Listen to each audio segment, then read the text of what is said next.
एक अकेला सा प्रभारी की छवि को प्रधानमंत्री ने जो बना रखी थी और ये जो मनु मीडिया ने बना रखा था, उस सब को इंडिगो ने ध्वस्त कर दिया है।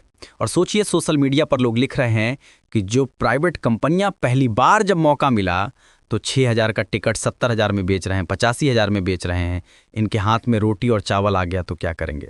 लोग मजे ले रहे हैं कि जो हालत ट्रेन में होती थी बिहारियों की, वही पूरी देश में हालत हो गई है उन लोगों की जो मिडिल क्लास हैं और मिडिल क्लास हैं और अमीर हैं।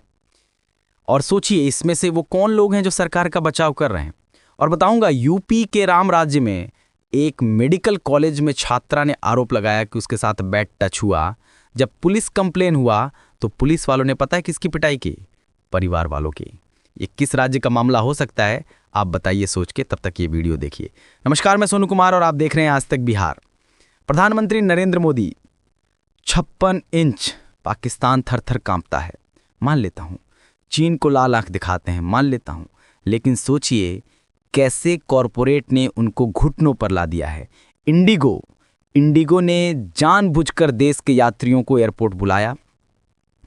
उनको नहीं बताया कि आपकी फ़्लाइट कैंसिल है, और पहले कहा 2 घंटा डिले है ताकि खाना ना देना पड़े। बाद में कहा 4 घंटा डिले है ताकि उनको होटल ना देना पड़े।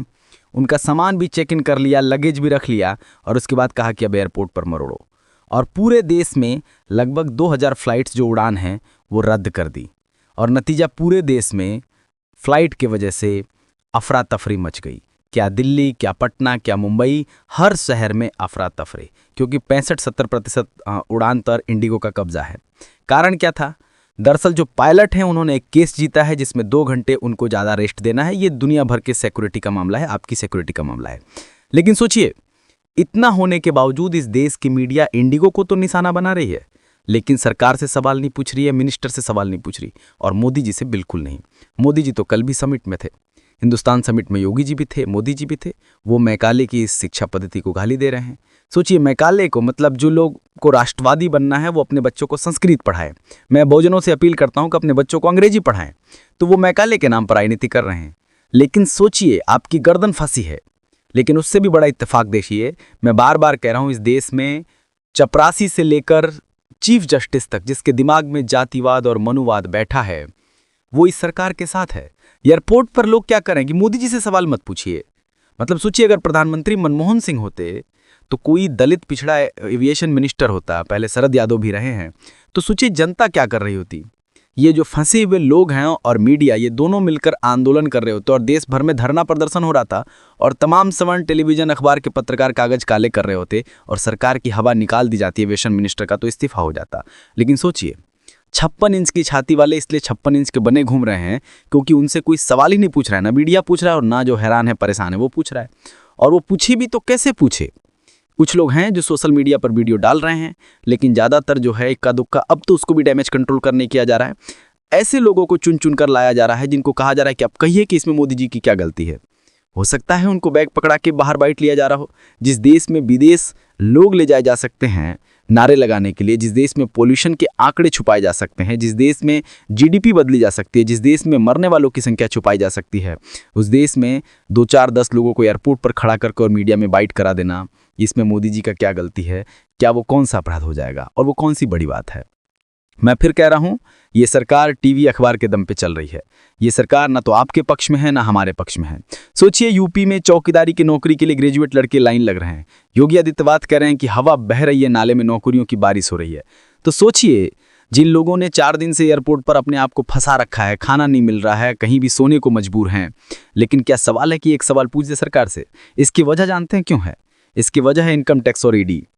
जो सरकार पाकिस्तान से सीज फायर कर लेती है, जो सरकार चीन को मुंह तोड़ जवाब नहीं देती है जब वो एक अरुणाचल की बेटी को घंटों बैठा देता है, दरअसल वो सरकार अपने ही उन नागरिकों को जो लोकतंत्र में धर्म बचा रहे हैं, लोकतंत्र का धर्म बचा रहे हैं, जो लोकतंत्र को बचा रहे हैं, संविधान को बचा रहे हैं, वो सवाल पूछते हैं तो उन पर एफआईआर हो जाता है, राष्ट्रद्रोह का मुकदमा दर्ज होता है। नेहा राठौर के साथ यही हुआ है, और नेहा राठौर ने इस पे वीडियो डाला है कि आखिर इस सवाल के गले इस सरकार से सवाल पूछे कौन। तो इस सरकार के लिए बड़ा जरूरी है कि कोई शर्जील इमाम हो जाए, कोई रोहित बिमला हो जाए, कोई पायल तड़वी हो जाए, कोई उमर खालिद हो जाए। और इस देश के जो तमाम सोशल मीडिया के पत्रकार यूट्यूब पर जो बोल रहे हैं, वो जब सवाल पूछे तो उनके ऊपर केस दर्ज कर दो, FIR दर्ज कर दो, उनको जेल वेल में फंसा दो, उन पर देशद्रोह का मुकदमा कर दो। क्योंकि उनको पता है कि इनके साथ कोई इंस्टीट्यूशन नहीं खड़ा है, कोई मीडिया हाउस नहीं खड़ा है। कोई मीडिया हाउस बोलने की कोशिश करे तो इनकम टैक्स ED का रेड कर दो।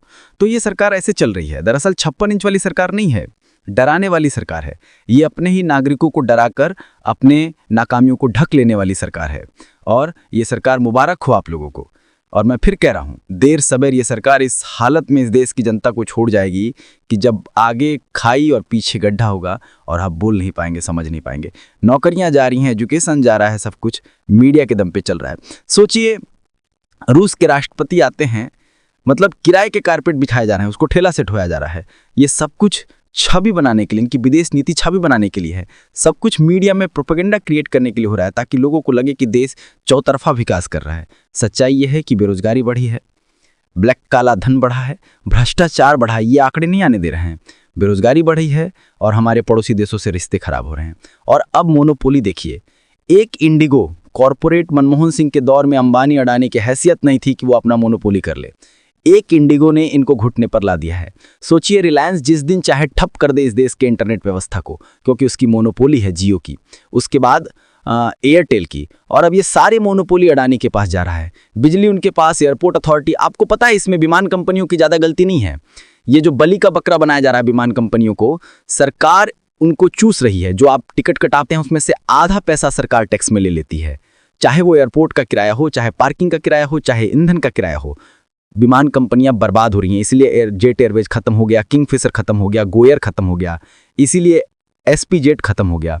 अगर इंडिगो किफ़ायती नहीं करेगा तो वो भी खत्म हो जाएगा। एक खबर ये भी है कि अडानी साहब पायलट ट्रेनिंग सेंटर को ही खरीद लिए हैं, उसमें इन्वेस्ट कर दिए हैं। तो वहां से 20,000 से 2,000 से लेकर 2 लाख तक पायलट निकलेगा, तो उनको भी कहीं खपाना है। लेकिन सच्चाई तो ये है कि पायलटों के काम के घंटे को कम करना चाहिए, क्योंकि हमारी आपकी ज़िंदगी का सवाल है। लेकिन सोचिए, एयरपोर्ट्स अडानी के हिस्से में है, बिजली अडानी के हिस्से में है, सारे कोयला षड्यंत्र बिजली वाली अडानी के हिस्से में है, सोलर पावर वाली अडानी के हिस्से में है। अब तो वो तेल भी बेच रहा है। तो कंपनी की मोनोपोली हो जाएगी। इसलिए लोग लिख रहे हैं कि जो कंपनियां 7,000 का टिकट 70,000 में बेच रही है, कल उनके हिस्से में रोटी और चावल आ जाए तो क्या करेंगे। और जो सरकार कह रही थी कि 56 इंच की छाती वाली सरकार है, उसको घुटनों पर ला दिया इंडिगो ने। लेकिन मैं फिर कह रहा हूं, ये गलती इंडिगो की नहीं है, ये गलती मैनेजमेंट की है। बातचीत क्यों नहीं हुई और DGCA ने बराबर मौका दिया था। तो दोनों बात है, सरकार की पॉलिसी की भी नाकामयाबी है, और इंडिगो इस तरह से अगर कर रहा है तो उसको करने की छूट क्यों दी जा रही है, और उसके बदले में आपके पास विकल्प क्या है। आपने एयर इंडिया को बेच दिया। आप सोचिए, एयर इंडिया होता तो भारत सरकार की कंपनी होती, भारत मालामाल नहीं होती। क्या भारत सरकार की LIC मालामाल नहीं है, SBI मालामाल नहीं है? भारत की कौन सी कंपनी मालामाल नहीं थे? भारत के एयरपोर्ट्स थे तो मालामाल नहीं थे? सारी कंपनियां तो भारत सरकार चलाती थी, अलग अलग मंत्रालय चलाता था। उस सबको अडानी को दिया जा रहा है, अंबानी को दिया जा रहा है।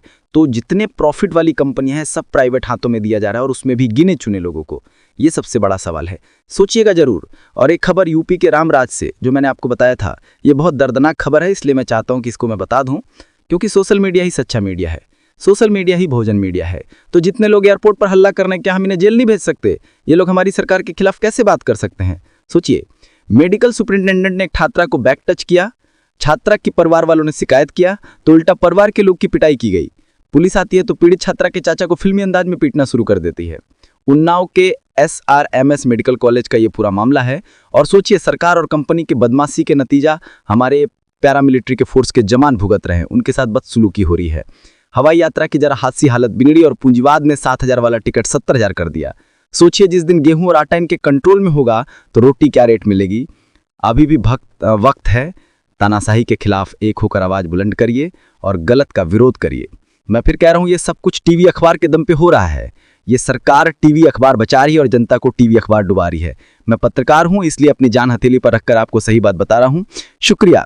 दस्तक की आपसे गुजारिश है कि इसको बचाना चाहते हैं तो नेशनल दस्तक को सब्सक्राइब करने के लिए रेड कलर के सब्सक्राइब बटन को दबाएं, फिर बेल आइकन की घंटी दबाएं। नेशनल दस्तक को बचाने के लिए बहुत जरूरी है कि हर खबर को शेयर करें, लाइक करें, कमेंट जरूर करें।